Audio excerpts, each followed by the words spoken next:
Hey everyone, welcome back to our channel.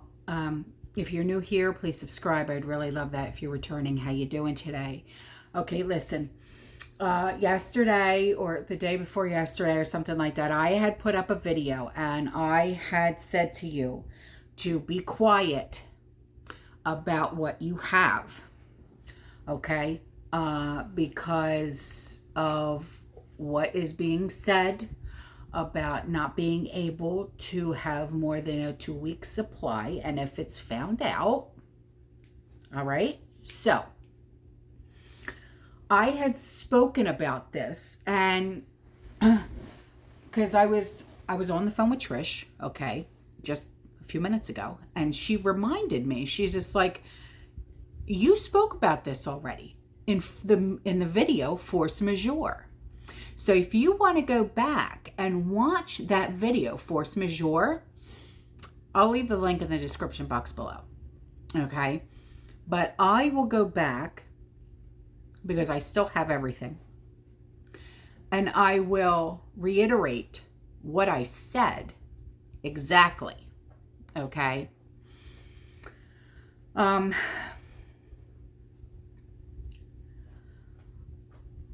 I hate to be that person that said, I told you so, right?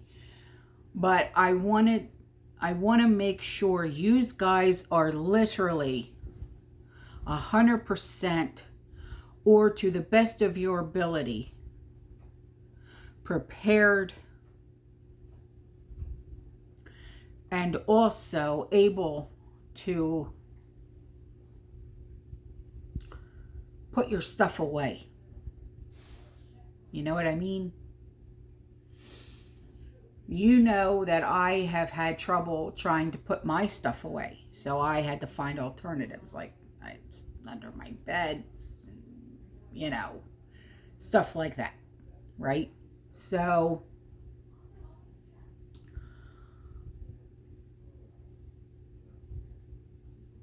I need you guys to really buckle down now, okay?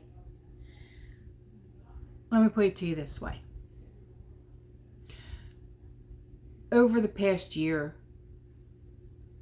you guys have gotten to know me, and you know my relationship with my mother-in-law. You know how close I am with her. I don't even refer to her as my mother-in-law. I refer to her as my mom, right? I'm as close to her with my mom as I am with my mom, you know? And she doesn't even call me daughter-in-law. She says that's my daughter, right? Something clicked in her head. And I know I'm getting off topic, but this is very important because I want you to realize that my word that I speak to you every day has resonated with her, finally. To the one who would always say, well, if it's on Facebook, it must be true. And to the one who always said, that's never going to happen here. You want to know what she was looking at? And she's been wanting to buy. And I said, well, Mom, I said, let me help you out. Do it this way instead. She went on to Legacy and For Patriot Supply. And she wants to start buying their products. She's scared. I said, Mom, I said, I want you to remember you have 6 people living in your house. I said, that $200 package that you're going to be getting, yes, it may be 36,000 calories, but divide that by 6 people. I said, that's maybe 5 days worth of food. It's not going to last. Yeah, it sounds great because it's 25-year lifespan, but with everything that's going on right now, let me help you out. So I have devised a plan for her, and we're going shopping. I'm helping her like I have helped every single one of you that have come to me for help, who are on a budget, who want to start prepping. So, there's 6 people in the house. Now my sister-in-law, okay, and my brother-in-law and their 3 children and stuff like that, they do help out significantly when it comes to the food bill. So I'll let my sister-in-law, do what she does, because she's got the 3 kids to think about with their snacks and their this and their that and their, their meal plans and stuff. Okay. But my mom wants to focus on prepping and Mylar bags with oxygen absorber packs and 5-gallon buckets. And she wants me to start pressure canning food for her and stuff like that. So, okay. So, for the ones that you think that are not listening, I think maybe they're starting to. If I can get through to her, and she's as stubborn as they come, believe me when I say, something's going to flip. That switch is going to flip. And they'll come to you for help. Okay? So let me get back to what this is. Now, I'm going to reiterate, okay, what I said in the force majeure. Washington Journal, they were talking about how FEMA has recommended to the Office of Homeland Security to have increased restrictions regarding citizens hoarding of long-term food and fuel supplies. And that's pretty sinister too. And it is, if you think about it, okay? Because what is the one thing that we, as people who have prepared minds and think along the same level, because you and I both know, or all of us know, because we're all pretty much on the same page. We all have that goal. And a lot of us have reached that goal when it comes to our prepper pantries. A lot of you have gardens. I have garden, things like that. Our water storage, first aid, everything, right?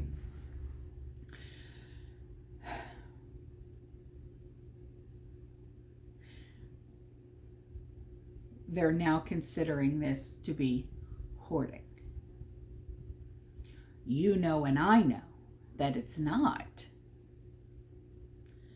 If we were hoarders, we would be living in utter chaos. Have you ever watched that show, Hoarders? That's chaos. We don't live like that. You've seen my home. You have actually sent me pictures of what the inside of your homes look like. None of you are hoarders. So for them to even use that terminology is degrading, in my opinion. So I'll go on and I will keep reiterating what I said. Okay, so what they're talking about is the purchase of long-term survival food. That doesn't necessarily mean if you order from Patriot Food Supply or Legacy Food or, whatever the case may be. They're talking about also as well as what we do. You're buying 100 pounds of rice and then you're repackaging it with Mylar bags and oxygen absorber packs and then putting it in 5-gallon buckets or whatever the case may be, or you're pressure canning food and blah, blah, blah, blah, blah. Okay.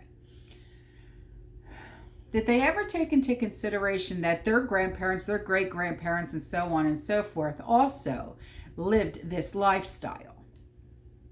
I don't think they are. Or maybe they just forgot because they're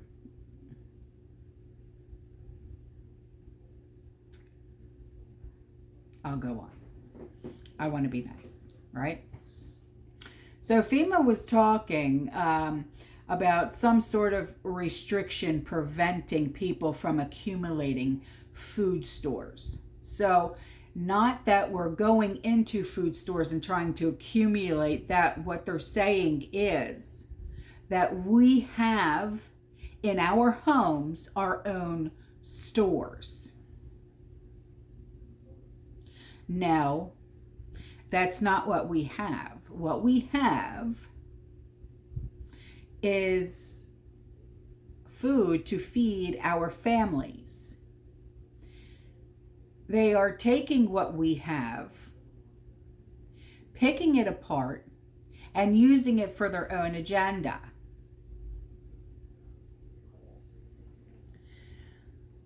They're not seeing it for what it really is. They want us to be able to go without. And because of the way that our minds think and the reality that we actually live in, because we live in reality, they obviously do not.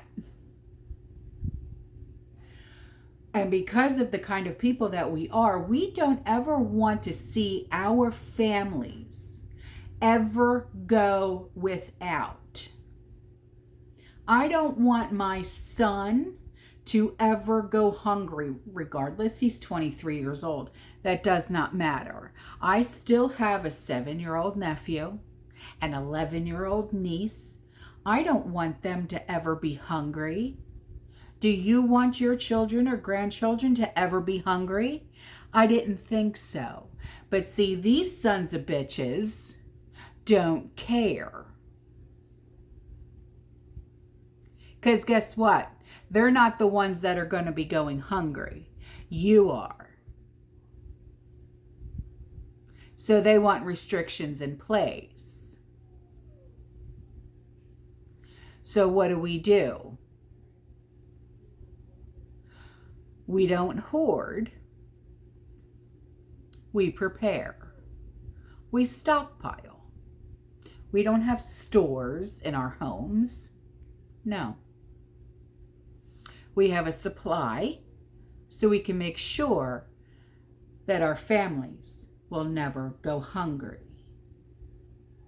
Maybe if they were in the same mindset that we are, they would see where we're coming from.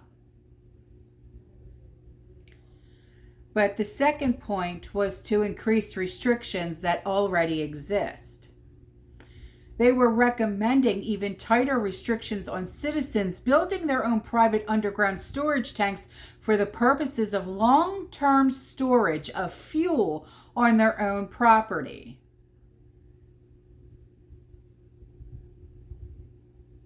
Do you know anybody that does this? Do you do this? Don't answer that.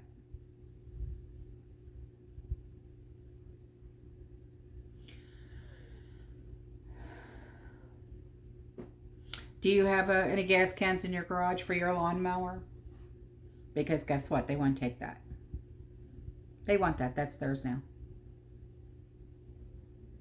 Well, guess what? If they take that, I'll put their asses out back with the lawnmower. I don't think they're going to like that very much now, are they? Because guess what? I won't be as nice as I am to my lawn guy. I won't clean up the dog caca.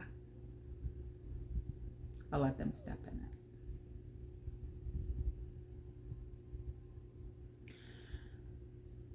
But the real intent of this is threefold.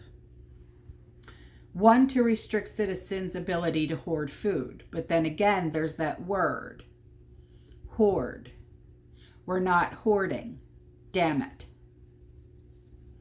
We're storing food away to make sure our families do not go hungry in time of crisis.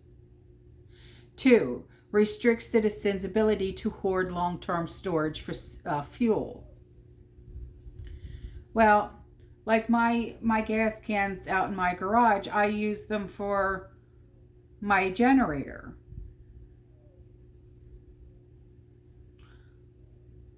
Unless they want to come and mow my freaking lawn, I suggest they back up. But I know I'm going to get someone in here in the comment section saying, you can't tell them to back up. they'll tell you to back up. Try it. And number 3, the forced identification of citizens to reveal food and fuel stocks they may be hoarding.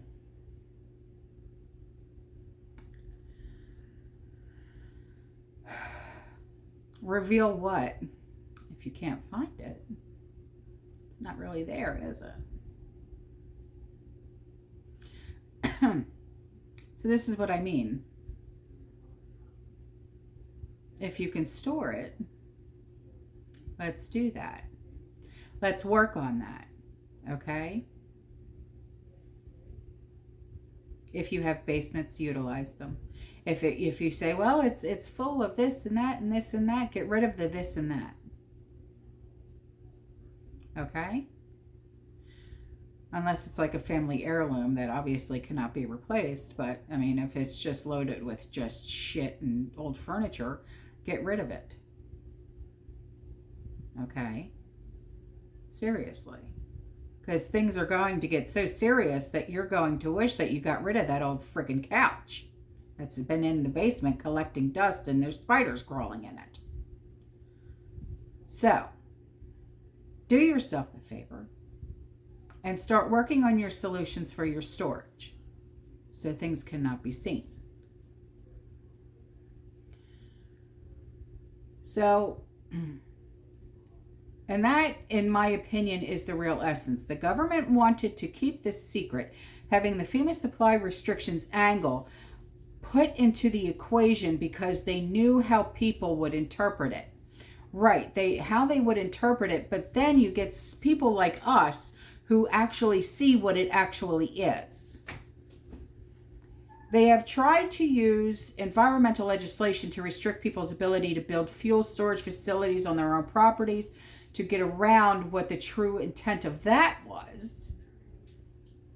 In other words, what you don't want is citizens who have the ability to store a lot of food and fuel and to own gold, because that would be able to resist state control in the future. Okay? So I'm going to leave it at that. All right? Now, I'm encouraging you to go back and watch the entire video of Force Majeure. Okay? And then on Friday, when Trish and I go Friday Night Live, okay, we will touch on this subject again, okay? And then there's going to be other things that we're going to touch on, and, you know, we're not going to stop until everyone, until their eyes are wide open, their ears are unclogged, and you guys are seriously taking this for what it truly is, until you're seeing the big picture, okay? Because Trish is just like me, okay? No man left behind here, okay? We are trying to help every single person that we come into contact with. Now, I know that I have funny banter and I joke around with you guys all the time, and, you know, and I even get backlash, and, you know, people make fun of me because of the way that I talk, because of my accent and stuff like that, and, you know, and I can't help it, all right? I'm from Jersey. What are you going to do? You know, I mean, I had some guy yesterday saying, you're from Jersey. That's even worse than being from New York. You know what? Nobody asked you. All right? Nobody asked you. Now, what exit are you from? I'm from Atlantic City. What are you going to do about it? Shut up. I help people. I would never make fun of you, Mr. Man. You think you'd put your man pants on and come in my comment section and try and degrade me because of the way that I talk. Not here. My family, my subscribers, they'll take your ass down quicker than you think. Anyway. All right. I love you. I'll see you in the next one. Stay safe, stay positive, keep prepping, and as always, fear less. If you need me, you know how to get a hold of me, all right? Call me, email me, I don't care, all right? Goodbye.